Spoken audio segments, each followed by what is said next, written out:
നമസ്തേ. കഥകളതിസാഗരത്തിലേക്ക് സ്വാഗതം. ഇന്ന് ഒരു നാരായണീയ പാരായണം തുടങ്ങുകയാണ്. കഴിഞ്ഞ ദിവസം നമ്മൾ 6 ദശകം വരെ ഒന്ന് വായിച്ചു വെച്ചു. അതിൽ പറയുന്നത് പ്രധാനമായും വിരാട് പുരുഷൻ്റെ ഒരു ജനനം എന്ന് തന്നെ പറയാം. വിരാട് പുരുഷനായി ഭഗവാനെ വർണ്ണിക്കുന്ന ഒരു ദശകമായിരുന്നു 6-ാമത്തെ അധ്യായം. അദ്ദേഹത്തിൻ്റെ ഓരോരോ അവയവങ്ങളും ഈ പ്രപഞ്ചത്തിലെ ഓരോരോ വസ്തുക്കളുമായിട്ടാണ് താരതമ്യപ്പെടുത്തി കാണുന്നത്. ഈ വിരാട് പുരുഷൻ്റെ ഇനി അടുത്ത അധ്യായത്തിലെ 7-ാമത്തെ അധ്യായത്തിൽ പറയുന്നത് ഈ വിരാട് പുരുഷൻ്റെ ഇനി എന്താ വേണ്ടേ? വിരാട് പുരുഷൻ ഏറ്റവും മുകളിലുള്ള, ഏറ്റവും ഉന്നത പദവിയിലുള്ള, അതായത് ഈ പ്രപഞ്ച സൃഷ്ടിയുടെ ഘട്ടത്തിൻ്റെ ഏറ്റവും മുകളിൽ നിൽക്കുന്ന, ഉയർന്ന നിലയിൽ നിൽക്കുന്ന ഒരു ബ്രഹ്മമാണ്, പരബ്രഹ്മമാണ് വിരാട് പുരുഷൻ. ഈ പ്രപഞ്ചം മുഴുവൻ നിറഞ്ഞു നിൽക്കുന്ന വിരാട് പുരുഷൻ. ഈ വിരാട് പുരുഷനിൽ നിന്നാണ് അടുത്ത സൃഷ്ടികൾ. വിരാട് പുരുഷൻ്റെ ഒരു ഭാഗം ബ്രഹ്മാവായി മാറുന്നു, മറ്റൊരു ഭാഗം വിഷ്ണുവായി മാറുന്നു, ഒരു ഭാഗം മഹാദേവനുമായി മാറുന്നു. ഇങ്ങനെ 3ആയി മാറുന്നു. ഇവർക്ക് 3 പേർക്കും പ്രത്യേകമായ ജോലികളുണ്ട്. ബ്രഹ്മാവ് ബ്രഹ്മസൃഷ്ടി, വിഷ്ണുവാണട്ടെ സൃഷ്ടിസ്ഥിതി, ഇവിടെ ജീവിക്കുന്ന പ്രപഞ്ചത്തിൽ ജീവിക്കുന്ന കാലത്തുള്ള സംരക്ഷണം, അതാണ് വിഷ്ണുവിൻ്റെ ജോലി. പിന്നീട് അങ്ങോട്ട് മഹാദേവന് സംഹാരം. അപ്പോൾ സൃഷ്ടിസ്ഥിതി സംഹാരം വിരാട് പുരുഷനിൽ നിന്ന് 3ആയി തിരിഞ്ഞിട്ടുള്ള ബ്രഹ്മാവും വിഷ്ണുവും മഹാദേവനും കൂടെ ഏറ്റെടുക്കുന്നു. ആദ്യം ബ്രഹ്മാവിനെ പറ്റി ചിന്തിക്കാം. ബ്രഹ്മാവിനാണ് ഏറ്റവും ഉയർന്ന സ്ഥലം. ഭഗവാൻ ത്രിഗുണാത്മകനാണ്. ത്രിഗുണാത്മകൻ എന്ന് പറഞ്ഞാൽ സത് രജസ് തമസ്. ഇതിൽ സത്വരൂപം മാത്രമുള്ള സൂക്ഷ്മമായ ബ്രഹ്മസ്വരൂപം, സത്വവും രജസ്സും 2 ഗുണങ്ങളും, ത്രിഗുണങ്ങൾ, സത്വം രജസ് തമസ്. അതിൽ സത്വരൂപവും രജോ ഗുണവും 2ഉം കൂടി ഉള്ള ഒരു വ്യക്തിത്വമാണ് ബ്രഹ്മാവിൻ്റേത്. ഇതിൽ രജോ ഗുണം കൂടി നിൽക്കുന്ന സമയത്താണ് സൃഷ്ടിപരമായ കാര്യങ്ങൾക്ക് താല്പര്യം വരിക.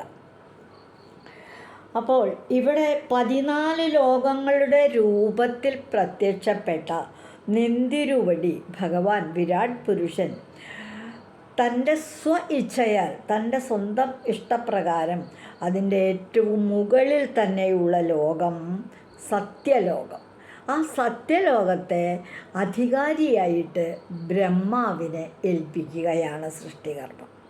ബ്രഹ്മാവിൻ്റെ ആസ്ഥാനമാണ് സത്യലോകം. 14 ലോകങ്ങളിൽ ഏറ്റവും മുകളിലുള്ള ലോകമാണ് സത്യലോകം.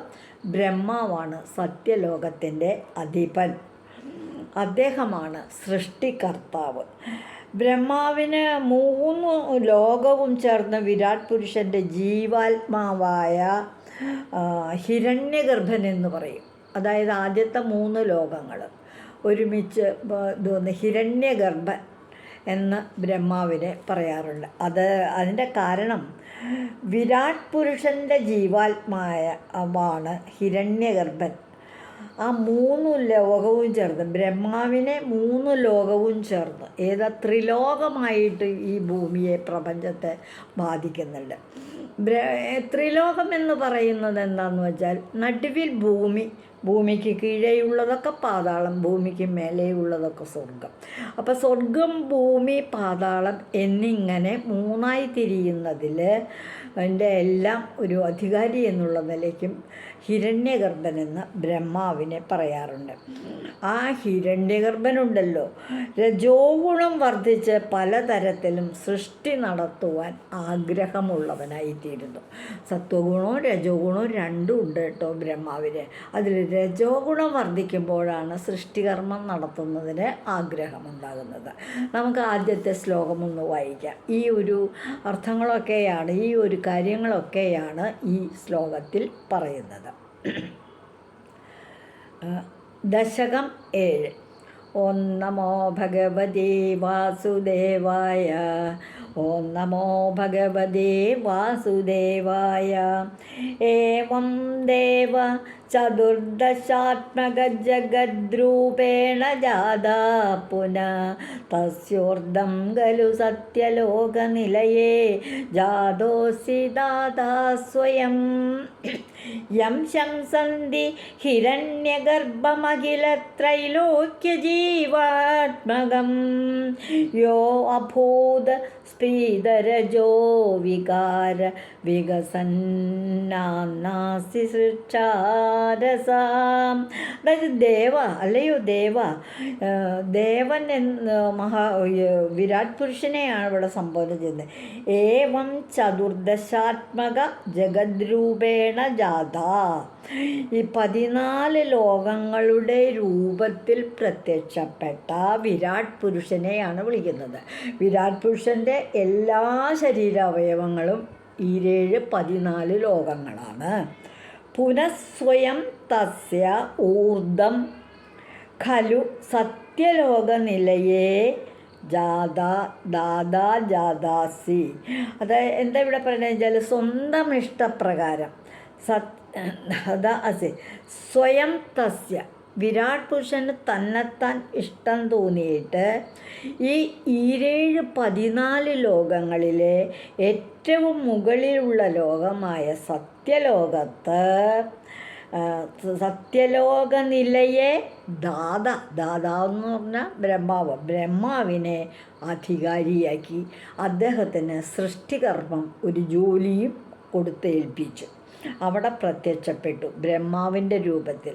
സത്യത്തിൽ ഈ വിരാട് പുരുഷൻ്റെ ഒരു ഭാഗം, ഒരു രൂപം തന്നെയാണ് ബ്രഹ്മാവ്. സത്യലോകമാണ് അദ്ദേഹത്തിൻ്റെ ഏറ്റവും ആധികാരികമായ സ്ഥാനം. യം അഖില ത്രൈലോക്യ ജീവാത്മകം ഹിരണ്യഗർഭം ശംസന്തി. ആ ബ്രഹ്മാവിനെ 3 ലോകവും ചേർന്ന വിരാട് പുരുഷൻ, ഈ 14 ലോകങ്ങളെ തന്നെ ത്രിലോകം എന്നും പറയും. ആ ത്രിലോകം എന്ന് പറയുമ്പോൾ അതിൻ്റെയൊക്കെ പേര് സ്വർഗം, ഭൂമി, പാതാളം. ഈ 3 ലോകവും ചേർന്ന വിരാട് പുരുഷൻ്റെ ജീവാത്മാവാണ് ബ്രഹ്മാവ്. അദ്ദേഹത്തെ ഹിരണ്യഗർഭൻ എന്നും പറയും. അപ്പോൾ ഹിരണ്യഗർഭൻ എന്ന് പറയുന്നത് ആരാണ്? വിരാട് പുരുഷൻ്റെ ഒരു ഭാഗമായ ബ്രഹ്മാവ് തന്നെയാണ്. യാ സ്ഫീതരജോ വികാര വികസന്നാനാസി സൃക്ഷാരസഭൂത്. ഈ ഹിരണ്യഗർഭന് സത്വഗുണവും രജോ ഗുണവും ഉള്ള ഒരു വ്യക്തിയാണ് ബ്രഹ്മാവ്. അതിൽ രജോ ഗുണം കൂടി നിൽക്കും, സത്വഗുണം താഴ്ന്നു വരും. എല്ലാവരിലും ഉണ്ട് എല്ലാ ഗുണങ്ങളും, മാറി മാറി കൂടിയും കുറഞ്ഞുമൊക്കെ ഇരിക്കും. ആ ഹിരണ്യഗർഭൻ്റെ, അതായത് ബ്രഹ്മാവിൻ്റെ രജോ ഗുണം വർദ്ധിച്ച് പലതരം സൃഷ്ടി നടത്തുവാനായിട്ട് അദ്ദേഹത്തിന് ആഗ്രഹം തോന്നുകയാണ്. ഈ രജോ ഗുണം വർദ്ധിച്ചാൽ സൃഷ്ടികർമ്മത്തിന് താല്പര്യം വരും. സത്വഗുണം വർദ്ധിച്ചാലോ ജ്ഞാനം, അറിവ് അത് വളരെ കൂടുതലായിട്ട് വരും. പിന്നെ തമോ ഗുണം എന്ന് പറയണത് അത് മഹാദേവനാണ് പ്രധാനമായിട്ട് കാണുന്നത്. തമോ ഗുണം ആജ്ഞാന രൂപമാണ്, സംഹരിക്കൽ തന്നെയാണ് തമോ ഗുണത്തിൻ്റെ ഒരു പ്രധാനമായ കാര്യം. ഈ ശ്ലോകം ഞാൻ ഒന്നുകൂടെ വായിക്കുകയാണ്. നമ്മുടെ ശരീരത്തിൻ്റെ ജീവസ്ഥിതി ശിരസിലാണ്. നമ്മുടെ ശരീരത്തെ പറ്റി ഒന്ന് ചിന്തിച്ചു നോക്കൂ. ജീവൻ നിലനിൽക്കണ സ്ഥലം ശിരസ. അപ്പോൾ ഈ വിരാട് പുരുഷൻ്റെയും ജീവാത്മാവായ ജീവൻ നിലനിൽക്കുന്നത് ഏറ്റവും മുകൾ ലോകമായ വിരാട് പുരുഷൻ്റെ ശിരസ്, അതാണ് സത്യലോകം. അവിടുത്തെ അധിപനാണ് ബ്രഹ്മാവ്. ചുരുക്കി പറഞ്ഞാൽ വിരാട് പുരുഷൻ്റെ ജീവാത്മാവ് കുടികൊള്ളുന്നത് സത്യലോകത്താണ്, അവിടെയാണ്. അതുപോലെ വിരാട് പുരുഷൻ്റെ ജീവസ്ഥാനം വഹിക്കുന്ന ബ്രഹ്മാവ് പ്രത്യക്ഷപ്പെടുന്നതും വിരാട് സ്വരൂപത്തിൻ്റെ ശിരസ്ഥാനം വഹിക്കുന്ന സത്യലോകത്ത് തന്നെയാണ്. സത്വഗുണം വർദ്ധിച്ചാൽ ജ്ഞാനം വർദ്ധിക്കും, രജോ ഗുണം വർദ്ധിച്ചാൽ സൃഷ്ടിവാസന കൂടും. ഈ ബ്രഹ്മാവിന് ചില പ്രത്യേകതകളുണ്ട്. എന്തൊക്കെയാണ് അദ്ദേഹത്തിൻ്റെ പ്രത്യേകത? അദ്ദേഹത്തിൻ്റെ വാഹനം എന്ന് പറയുന്നത് കണ്ടിട്ടുണ്ടായിരിക്കും ചില ചിത്രങ്ങളിലൊക്കെ, ഹംസം, അരയന്നം. അരയന്നത്തിൻ്റെ പുറത്താണ് ബ്രഹ്മാവിൻ്റെ സഞ്ചാരം. അദ്ദേഹം ഹംസവാഹനനാണ്. പിന്നെ അദ്ദേഹത്തിൻ്റെ മുഖങ്ങളോ 4 മുഖങ്ങളുണ്ട്. ചതുർമുഖൻ എന്നും അദ്ദേഹത്തെ പറയാറുണ്ട്. നിറമാണെങ്കിൽ ഇപ്പം കായാമ്പൂവർണ്ണൻ എന്നൊക്കെ കർണനെ പറയാറുണ്ട്. എന്നതുപോലെ പൊന്നിൻ്റെ നിറമാണ് ഈ ബ്രഹ്മാവിന്. സുന്ദരനെന്നേ, പൊന്നിൻ്റെ നിറം. വസ്ത്രങ്ങളോ നല്ല വെളുവെള പളപളാ മിന്നുന്ന വെളുത്ത നിറത്തിലുള്ള വസ്ത്രങ്ങൾ.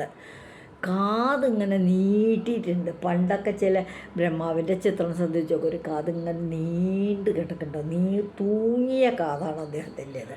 മീശ, തടി മീശ, ഇങ്ങനെ നീണ്ട മീശ, നീളമുള്ള മീശ ഇങ്ങനെ വളച്ചു വെച്ചിട്ടുണ്ടാവും. അതാണ് ബ്രഹ്മാവിൻ്റെ മീശ. കണ്ണുകളിലേക്ക് നോക്കിയാൽ, മുഖത്തേക്ക് നോക്കിയാൽ അദ്ദേഹത്തിൻ്റെ ഭാവം സൗമ്യഭാവമാണ് കേട്ടോ. ഒരു ദേഷ്യമോ ക്രൂരതയൊന്നുമില്ല. ചില ദേവന്മാരുടെ മുഖത്തേക്ക് നോക്കുമ്പോൾ നമുക്കൊരു ഭയം തോന്നും. ഇപ്പം മഹാദേവൻ തന്നെ, മഹാദേവനെ കുറച്ച് നേരം നോക്കിയിരിക്കുമ്പോൾ നമുക്ക് ഉള്ളാലൊരു കിടുകിടുപ്പ്. സുബ്രഹ്മണ്യ സ്വാമി, ഗണപതിയെ കാണുമ്പോൾ ചിലർക്ക് പേടിയാവുക ചെയ്യും, ആനയുടെ മുഖം എന്നുള്ള. എന്നാൽ ബ്രഹ്മാവിൻ്റെ മുഖമായിട്ട് അദ്ദേഹത്തിന് സൗമ്യഭാവമാണ് കേട്ടോ. ഇതൊന്നും കൂടാതെ കണ്ട് 4 കൈകളുണ്ട്. 2 കൈ ഇങ്ങനെ കാണാം, പുറകിൽ കാണാൻ 2 കൈ, അങ്ങനെ 4 കൈകളുണ്ട്. വയറ് ഗണപതിയുടെ വയറ് പോലെ നല്ല വീർത്ത് വലിയ വയറാണ് ബ്രഹ്മാവിന്. ഉത്തരീയ ഉണ്ടാവും കേട്ടോ എപ്പോഴും. ഉത്തരീയെന്ന് പറഞ്ഞാൽ രണ്ടാമുണ്ട്, ഇങ്ങനെ ഉത്തരീയം എല്ലാം ഇപ്പോഴും ധരിച്ചുകൊണ്ടിരിക്കും. പൂണൂല് നിർബന്ധമാണ്, പൂണൂലും ഉണ്ടായിരിക്കും കേട്ടോ ബ്രഹ്മാവിന്. ഇരിക്കുന്നതോ യോഗാസനത്തിൽ. എങ്ങനെയാണ് യോഗാസനത്തിലിരിക്കുക? കാൽ ചമ്രപ്പടിയിട്ടൊരു കാലിൻ്റെ മീതേക്ക് മറ്റേ കാല് നീക്കി വെച്ചിട്ട് യോഗാസനത്തിലാണ് അദ്ദേഹത്തിൻ്റെ ഇരിപ്പ് തന്നെ. താമരപ്പൂവിലാണ് ഇരിക്കുന്നത്. വിരാട് പുരുഷൻ്റെ നാഭിയിൽ നിന്നും വിരിഞ്ഞു വന്ന താമരപ്പൂവിലാണ് ബ്രഹ്മാവ് ഉത്ഭവിച്ചത്. പങ്കജനാഭൻ എന്ന് പറയും. യോഗ ആസനത്തിലാണ് അവിടെ ഇരിക്കുന്നത്. ജടാമകുടം, തലയിലാണെങ്കിൽ തലമുടിയൊക്കെ ചുരുട്ടി കൂട്ടി വെച്ച് നല്ല ഭംഗിയുള്ളൊരു ജട, അതാണ് അദ്ദേഹത്തിൻ്റെ കിരീടം. മകുടം എന്ന് പറഞ്ഞാൽ കിരീടം. ജടാമകുടവും. കണ്ണുകൾ ചുവന്ന കണ്ണുകൾ. കൈകളിലാണെങ്കിലോ, 4 കൈകളിൽ ഒരു കൈകളിൽ വരമുദ്ര. എന്താ ഈ വരമുദ്ര എന്നുള്ളത്? ഇങ്ങനെ കാണിക്കുന്നില്ലേ, കൈ ഇങ്ങനെ പിടിച്ചിട്ട് ഇങ്ങനെ വരമുദ്ര. പിന്നെയോ ജപമാല, ധാരാളം ജപമാലകളുണ്ട് കഴുത്തിൽ. കൂടാതെ കമണ്ടരു, മഹർഷിമാരൊക്കെ ഇങ്ങനെ വെള്ളം കൊണ്ട് നടക്കുന്ന ഒരു ചെറിയ കുടുക്ക പോലൊരു പാത്രം, അതാണ് കമണ്ടരു. അതും ബ്രഹ്മാവിന് നിർബന്ധമാണ്. സ്രുവം ഗ്രന്ഥം. സ്രുവം എന്ന് പറയണത് ഹോമകുണ്ടത്തിലേക്കൊക്കെ നെയ്യെടുത്ത് ഒഴിക്കുന്ന നീളമുള്ള വാലോടുകൂടിയ ഒരു ചെറിയൊരു സ്പൂൺ, അതിൽ നിന്ന് നെയ്യെടുത്തിട്ട് ഹോമകുണ്ടത്തിലേക്ക് സ്രുവം. പിന്നെ ഗ്രന്ഥം, മഹാഗ്രന്ഥം, വേദങ്ങളാണത്. വേദഗ്രന്ഥം എന്നാണ് ധരിച്ചിരിക്കുന്നത്. ഇങ്ങനെയെല്ലാമാണ് ബ്രഹ്മാവിൻ്റെ സ്വരൂപമെന്ന് വർണ്ണിക്കുന്നുണ്ട്. ഭാഗവതത്തിലോ രാമായണത്തിലോ നാരായണത്തിലോ ഇതിലൊന്നുമല്ല. ശില്പശാസ്ത്രം എന്ന് പറയുന്നൊരു പുസ്തകമുണ്ട്. ആ ശില്പശാസ്ത്രത്തിലാണ് ബ്രഹ്മാവിൻ്റെ ഈ വക അടയാഭരണങ്ങളെപ്പറ്റി, അദ്ദേഹത്തിൻ്റെ രൂപത്തെപ്പറ്റി ഇത്രമാത്രം വിശദമായിട്ട് വർണ്ണിക്കുന്നത് ശില്പശാസ്ത്രത്തിലാണ്. ഭാഗവതം 2ാം സ്കന്ധത്തിൽ 9ാമത്തെ അധ്യായത്തിലും ഈ കാര്യങ്ങളൊക്കെ തന്നെയാണ് പറയുന്നത്. സൃഷ്ടി വരുന്നതിന് മുൻപ് തപസ് ചെയ്യണമെന്ന് ബ്രഹ്മാവിന് പ്രേരണ. ബ്രഹ്മാവ് ഇങ്ങനെ ഉത്ഭവിച്ചു, ബ്രഹ്മോൽപ്പത്തി കഴിഞ്ഞു, അദ്ദേഹത്തിന് സൃഷ്ടികർമ്മമാണ് ചെയ്യേണ്ടത് എന്നുള്ള ജോലിയും വിരാട് പുരുഷൻ ഏൽപ്പിച്ചു കൊടുത്തു. അദ്ദേഹം സത്യലോകത്തിൻ്റെ അധിപനുമാക്കി വെച്ചു. പക്ഷെ എന്താ ചെയ്യണ്ടേ, തനിക്ക് എന്താ പണി, സൃഷ്ടികർമ്മം അതെങ്ങനെയാണ് ചെയ്യണേ, എപ്പോഴാണ് ചെയ്യേണ്ടത്, ആരാ തനിക്കൊരു സഹായി, ഇങ്ങനെയൊക്കെ ചെയ്തിട്ട് എന്താ വേണ്ടതെന്ന് ഒരു ശരിയായ ഒരു രൂപം അങ്ങോട്ട് ഉരുത്തിരിഞ്ഞ് കിട്ടിയില്ല ബ്രഹ്മാവിന്. അങ്ങനെയുള്ള ഒരവസ്ഥയാണ് ആദ്യത്തെ ഈ ശ്ലോകത്തിൽ വരുന്നത്. ആദ്യത്തെ ഈ ശ്ലോകത്തിൽ നമുക്ക് ഇത് എന്താണ് ബ്രഹ്മാവിൻ്റെ ആകാരം പ്രകാരം എന്നുള്ളതൊന്ന് മനസ്സിലാക്കി പോവുകയാണ് നല്ലത്. ഒരു ദിവസത്തെ ക്ലാസ്സിൽ നമുക്ക് ഒരു പക്ഷേ ഒരു ശ്ലോകത്തെ മനസ്സിലാക്കാനേ സാധിച്ചുള്ളൂ വെച്ചാൽ മതി, അത് മനസ്സിലാക്കി പോകണം, അതല്ലേ നല്ലത്. അതുകൊണ്ട് ഒരുപക്ഷെ എനിക്ക് ഇന്ന് ഈ ഒരു ശ്ലോകമേ പറ്റുള്ളൂ ആയിരിക്കും. നോക്കട്ടെ, ഒന്നാമത്തെ ശ്ലോകം ദേവം ദേവാ വിരാട് പുരുഷന് ചതുർദശാത്മക ജഗദ്രൂപേണ ജാഥാ പുനഃസത്സ്യോർദ്ധം ഖലു സത്യലോകനിലയേ ജാതോസി ദാദാ സ്വയം യം ശംസന്തി ഹിരണ്യഗർഭമഖിലത്രൈലോക്യജീവാത്മകം യേ അഭൂത് സ്ഫീതരജോ വികാരവികസന്നാസി സൃഷ്ടാരസ വികസന്നാനാസി സൃക്ഷാകര എന്ന് പറഞ്ഞ സൃഷ്ടി നടത്തുവാൻ ആഗ്രഹമുള്ളവനായി വികസൻ ആസി സൃഷ്ടികർമ്മം നടത്താൻ ആഗ്രഹമുള്ളവനായി ബ്രഹ്മാവ് അഭൂത് അങ്ങനെ ഭവിച്ചു. അദ്ദേഹത്തിനൊരാഗ്രഹം തോന്നി, പക്ഷെ അതിനെന്ത് ചെയ്യണം എന്നറിയാതെ വിഷമിക്കുകയാണ്. ഈ ശ്ലോകത്തിൻ്റെ ഒരു പരിഭാഷാ രൂപത്തിലുള്ള കാര്യം പറയുമ്പോൾ കുറച്ചുകൂടി വ്യക്തമാവുകയാണെങ്കിൽ നന്നായിരിക്കില്ലേ? ഞാൻ ആ ശ്ലോകം ഒന്ന് വായിക്കാം.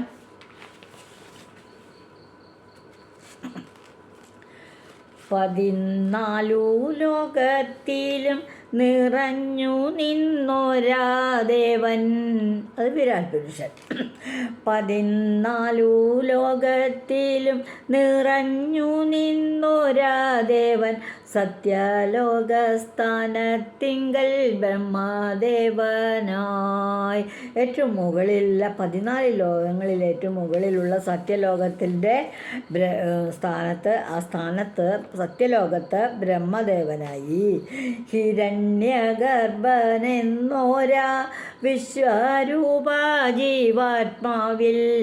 അദ്ദേഹത്തിന് ഹിരണ്യഗർഭൻ എന്നൊരു പേരിൽ അദ്ദേഹം രജോ ഗുണം വർദ്ധിച്ചല്ലോ സൃഷ്ടി നടത്താൻ.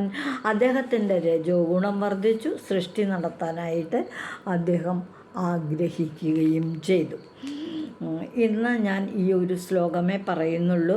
ഇത് പല പ്രാവശ്യം വായിച്ചാലേ മനസ്സിലാവുള്ളൂ. അതുകൊണ്ട് വീണ്ടും വീണ്ടും ആവർത്തിച്ച് വായിക്കാനുള്ള ഒരു സന്ദർഭം തരികയാണ്.